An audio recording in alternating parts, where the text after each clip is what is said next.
তো চলে আসলাম নতুন একটা ভিডিও নিয়ে তোমাদের কাছে। আমি শেখ সুব্রত। চলো তোমাদেরকে আজকে দেখাই 4 কেজি পোহা আমি কিভাবে বানাই। তো পোহা বানানোর জন্য আমি প্রথমে বসিয়ে দিয়েছিলাম বড় একটা হাঁড়ি, কারণ পোহার কোয়ান্টিটিটা অনেকটাই ছিল।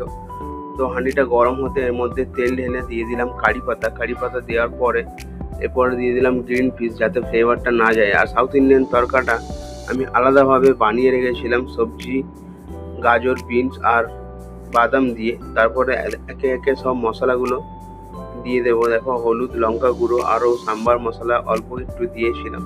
দেওয়ার পরে একটু নাড়িয়ে চাড়িয়ে জল অ্যাড করে দিলাম। তো জলটা একটু ফুটে যেতে পরিমাণ মতো নুন আর চিনি দিয়ে দেবো। আর পোহাটা আমি আলাদাভাবে জলে ধুয়ে জলটা ঝরিয়ে রেখে দিয়েছিলাম। তো দেখো, এখন ঢেলে এটা ভালোভাবে মিলিয়ে নেব। তো সব কিছুর মধ্যে দেওয়া হয়ে গেছে, বাকিটা রইল ঘি দেওয়া। ঘিটা দিলে লাস্টে খেতে খুবই ভালো লাগে। ঘি আর ধনেপাতাটা দিয়ে দিলাম, দিয়ে নাড়িয়ে চাড়িয়ে দেখো। তো ভিডিওটা ভালো লেগে থাকলে লাইক করে দিও আর শেয়ার করে দিও।